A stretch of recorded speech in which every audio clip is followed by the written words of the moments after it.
एका वेळीची गोष्ट आहे. एक छोट्याशा गावामध्ये राधिका नावाची एक अनोखी मुलगी राहायची. राधिका साधारण असूनही खूप खास होती. प्रत्येक सकाळी ती आपल्या सायकलवरती बसून गावाच्या चौराईवरती चाट विकायला जायची. तिची चाट एवढी स्वादिष्ट असायची की लोक लांबून लांबून त्याचा स्वाद घेण्यासाठी यायचे. या या, राधिका स्पेशल चाट खा. ही स्वास्थ्यासाठी हानिकारक नाही, पण पूर्ण पौष्टिक आहार आहे. अरे वा राधिका, तुझ्या चाटचा सुगंध तर खूप दूरपर्यंत येत आहे. आणि का नाही पसरणार काका? चाट बनवली कोणी आहे? मीच ना. एकदम बरोबर बोललीस. आमची राधिका तर खूपच हुशार आहे. चल लवकरच आता माझ्याकडनं पैसे घे आणि मला एक चाट दे. राधिका फक्त चाटच नाही द्यायची, पण ती लोकांना जमूनही ठेवायची. मेहनत करणाऱ्या राधिकाचा एक स्वप्न होतं. एके दिवशी ती सफल होऊन आपल्या कुटुंबाला एक चांगलं जीवन देईल. पण साधन हे कमी होते आणि घराची स्थितीही खूप चांगली नव्हती. राधिका, राधिका बाळा, घे, मी घरी आलो. जरा पाणी तरी दे रे. हो बाबा, हे घ्या, मातीच्या मटक्यातलं थंड पाणी. हा. बाबा, तुम्ही आता सुद्धा लोकांच्या घरी मजदुरी का करता? तुमचं वय झालं आहे, थोडा आराम करा ना. मी सर्व काही बघेन. वडिलांनी मोठा श्वास घेतला. हो, मला माहिती आहे की तू सगळं सांभाळून घेशील, पण तुला पण तर माहिती आहे माझी काही तब्येत ठीक नसते. जर मी घरी बसून आराम केला तर घराचा सर्व खर्च आणि सगळं तुझ्या अंगावर येईल. आणि त्याच्यानंतर फक्त घराचा खर्चच नाही, माझ्या तब्येतीवरती पण पैसे खर्च करावे लागतील, ज्यामुळे ना तू आरामात जगू शकशील ना आयुष्यात काही वाचवू शकशील. त्यामुळेच मी मेहनत करून माझा खर्च करून घेईल. बाकी घर तर तू खूपच चांगल्या प्रकारे सांभाळत आहेस. वडिलांचं बोलणं ऐकून राधिकाचे डोळे भरून आले. तिला दुःख होत होतं की तिचे वडील अजूनही दुसऱ्यांच्या घरी काम करायचे, पण ती करूही काय शकते. एके दिवशी जेव्हा राधिका चाट विकत होती तेव्हा तिला एक अनोळखी व्यक्ती दिसला. फाटलेले कपडे, पण डोळ्यामध्ये वेगळीच चमक होती. तो हळूहळू राधिकाच्या जवळ येतो आणि लक्ष देऊन तिच्या चाटला बघत होता. तुझी चाट तर खूपच चांगली आहे. हा, एक प्लेट बनवू? हो बिलकुल. एकदा जर मी ही चाट खाल्ली ना, मग बघ तुझे आयुष्य कसं बदलून जाईल. किस्मत बदलेल? आणि ते कसं? कारण माझ्याकडे एक जादूची गोष्ट आहे.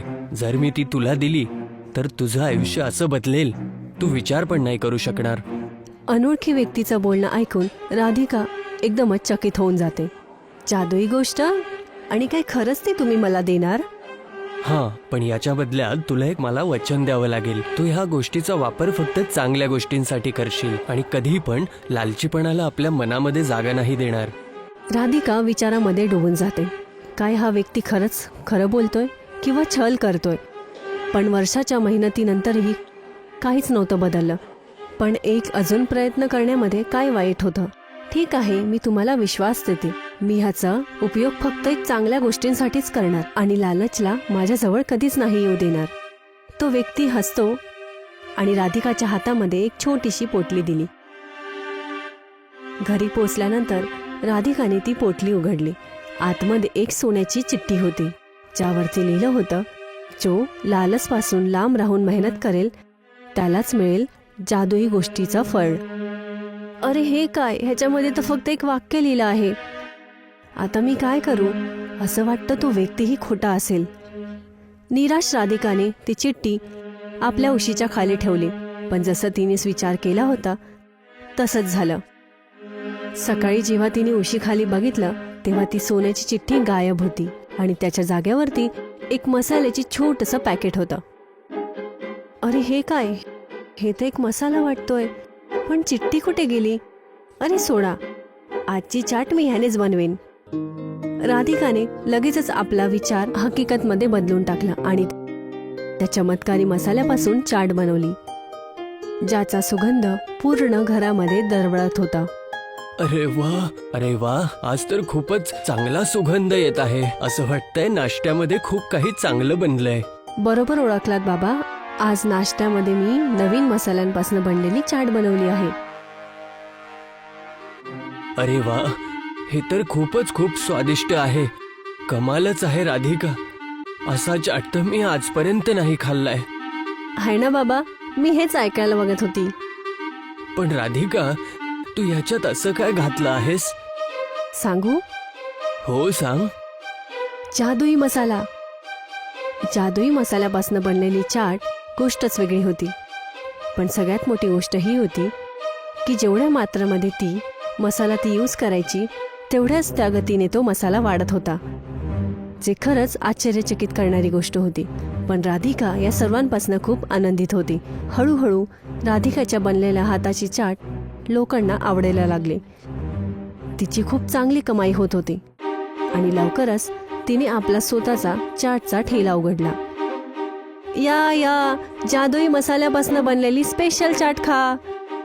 ही आपल्या सेहतसाठी बिलकुल हानिकारक नाही आहे आणि खूप पौष्टिक आहारही आहे. या लवकर या, जादुई मसाल्यापासून बनलेली स्पेशल चाट खाऊन जावा. काय? जादूचा मसाला? हो भाऊ, तुम्ही एकदम बरोबर ऐकलं. आमच्या राधिका बाळाच्या हाताने जादूच्या मसाल्याचं चाट पूर्ण जगात कुठे नाही भेटणार. रामूचं बोलणं ऐकून सर्वांचं लक्ष राधिकाच्या ठेलेकडे जाते. लोक एक एक करून येतात आणि चाट खाऊन जातात. बरोबर बोललात तुम्ही. ही जादूनं बनलेली चाट खूपच सुंदर आहे. अरे, मी कधी खोटं बोलतो? खरंच बोलताय. आता तर मी रोज इथेच येईल आणि राधिकाची ही जादूची मसाल्यांची चाट मी खाऊनच जाणार. हळूहळू राधिका फक्त एक चाट विकून पैसे नव्हती कमवत आणि ती अजूनच नवीन ग्राहकांना आपला स्वादपासून जोडत चालली होती. इथूनच राधिकाच्या किस्मतनी एक मोठा मोड घेतला. ऐका, काय तुम्हीच राधिका आहात? आपल्या स्पेशल जादुई चाटसाठी मशहूर आहे? हां, ती मीच आहे. काय तुमच्यासाठी पण एक जादुई प्लेटची चाट बनवू? राधिकाने लगेचच एक चाट बनवून मायाच्या हातात दिली आणि चाट खाऊन मायाच्या चेहऱ्यावरती एक खुशी छलकली. एकदम तोच स्वाद जसा मला सांगितला होता. म्हणजे राधिका, मी जनकल्याण विभागमधून तुला भेटायला आली आहे. काय? जनकल्याण विभागमधून? पण का? तुझ्या चाटसाठी. खरं तर आता आम्ही गावातल्या लोकांचं निरीक्षण केलं होतं आणि असं बघितलं की लोकांची सेहत आता आधीपेक्षाही सुधारली आहे आणि त्यांची रोगप्रतिकारक शक्तीही वाढली आहे.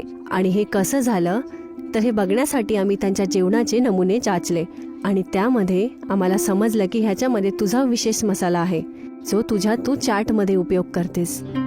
खरंच ही तर खूप चांगली गोष्ट आहे. हां, म्हणूनच मी इथे तुला सन्मान देण्यासाठी आले आहे. नकळतच तूने लोकांसाठी खूप मोठं काम केलं आहेस. कोणतं सन्मान आणि कसं इनाम मिळणार मला? तुझ्या खास रेसिपीला सरकारने अधिकारीत मान्यता दिली आहे.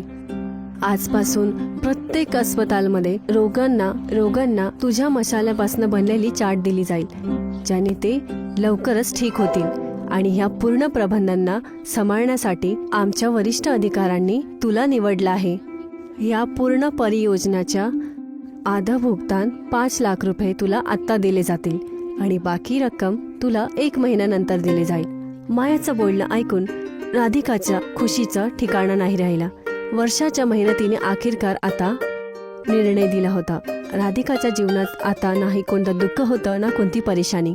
राधिका आणि तिचे वडील आता गावामध्ये एका मजबूत घरामध्ये राहायला लागले, सन्मान आणि गर्वाने.